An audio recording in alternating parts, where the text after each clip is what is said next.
সেমাই দিয়ে তৈরি মজার একটি ডেজার্ট আপনাদের সাথে শেয়ার করব। আশা করি আপনাদের সবার কাছে এই রেসিপিটা ভালো লাগে। আসসালামু আলাইকুম everyone, welcome to Samia's kitchen. আজ শেয়ার করছি সেমাইয়ের মজার একটি ডেজার্ট রেসিপি। আশা করি আপনাদের কাছে এই সেমাইয়ের ডেজার্টটা অনেক বেশি ভালো লাগবে। চলুন কথা না বাড়িয়ে রান্নায় যাওয়া যাক। ডেজার্ট তৈরির জন্য আমি এখানে 1 চা চামচ পরিমাণ ঘি নিয়েছি। ঘিটা গরম হয়ে গেলে দিয়ে দিচ্ছি 1 কাপ পরিমাণ সেমাই। আমি এখানে লাচ্চা সেমাই ব্যবহার করছি, আপনারা চাইলে যে কোনো সেমাই ব্যবহার করতে পারেন। তো সেমাইটা দিয়ে আমি ঘিয়ের সাথে খুব ভালোভাবে মিশিয়ে নিব। আর সেমাইটা অবশ্যই গোল্ডেন ব্রাউন করে ভেজে নেবেন, এতে করে ঘি আর সেমাইয়ের সুন্দর একটা স্মেল বেরিয়ে যাবে। সেমাইটা ভাজা হয়ে গেলে একটা সাইডে রেখে দিচ্ছি। এখন হচ্ছে রেডি করে নিচ্ছি ক্যারামেল।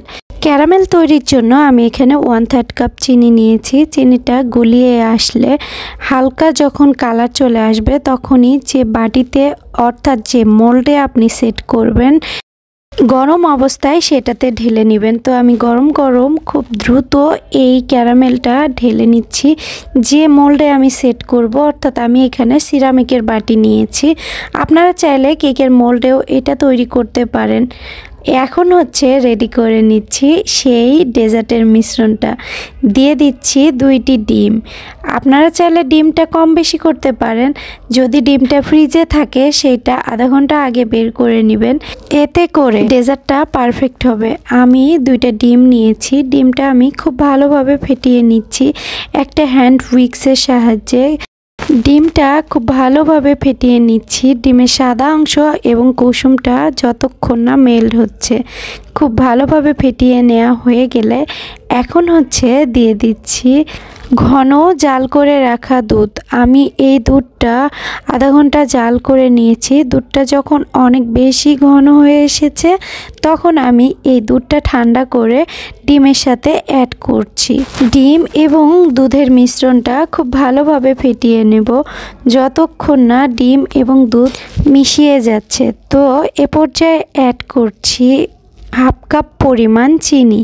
চিনিটা যে যার স্বাদ মতো দিতে পারেন। আমি এখানে 1/2 কাপ পরিমাণ দিয়েছি, আপনারা চাইলে কম বেশি করতে পারেন। তো চিনিটা দিয়ে আবারও খুব ভালোভাবে ফেটিয়ে নেব। এ পর্যায়ে একটি টিপস, আপনার দুধটা যদি জাল করে ঘন করা কম থাকে অর্থাৎ পাতলা হয়ে থাকে সেক্ষেত্রে আপনি কিন্তু ডিমের পরিমাণটা বেশি দিবেন। আর যদি দেখেন জাল করে রাখা সেই দুধটা ঘন তাহলে আপনি ডিমের পরিমাণ কম দিবেন। তো দিয়ে দিলাম ভ্যানিলা এসেন্স।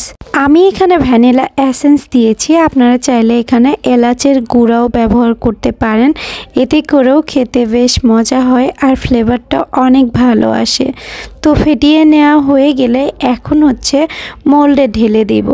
ডিম এবং দুধের মিশ্রণের ভিতর আমি সেই লাচ্চা সেমাইগুলো দিয়ে দিচ্ছি। যে লাচ্চা সেমাইগুলো আমি ঘিতে ভেজে রেখেছিলাম ওগুলো আমি দিয়ে দিচ্ছি।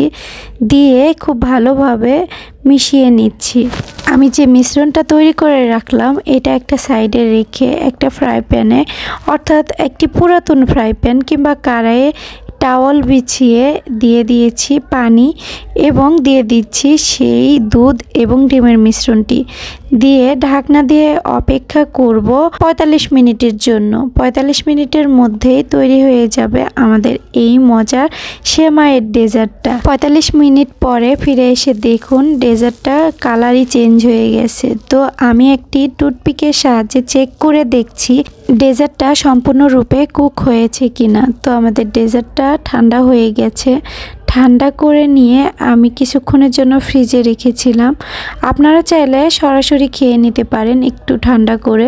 তো আমি ফ্রিজে রেখেছি ঠান্ডা ঠান্ডা পরিবেশনের জন্য। এখন হচ্ছে মোল্ড আউট করব। এ পর্যন্ত দেখে যদি আপনার কাছে আমার ভিডিওটি ভালো লেগে যায় please support and subscribe my channel. আর আপনি যদি অলরেডি এই কাজটি করে থাকেন আপনাকে অসংখ্য ধন্যবাদ আমাকে সাপোর্ট করার জন্য। একটি লাইক একটি কমেন্ট করবেন, কমেন্টে ABC যার যেটা মন চাই কমেন্ট করবেন, এতে করে আমি বুঝবো আমার অডিয়েন্স আমাকে সাপোর্ট করছে। তো দেখুন মাশাআল্লাহ ডেজার্টটা অনেক সুন্দর হয়েছে। আশা করি আমার আজকের রেসিপি আপনাদের সবার কাছে ভালো লেগেছে। রেসিপিটি ভালো লাগলে অবশ্যই চ্যানেলটি সাবস্ক্রাইব করবেন, বেল বাটনটি অন করে রাখবেন, এতে করে আমি নতুন ভিডিও ছাড়লে সবার আগে আপনার কাছে নোটিফিকেশন যাবে। আজকের মতো বিদায় নিচ্ছি, ইনশাল্লাহ দেখা হবে পরবর্তী কোনো ভিডিওতে। সে পর্যন্ত আল্লাহ আপনাদের সবাইকে ভালো রাখুক, আমাদের জন্য দোয়া করবেন। আল্লাহ হাফেজ, আসসালামু আলাইকুম।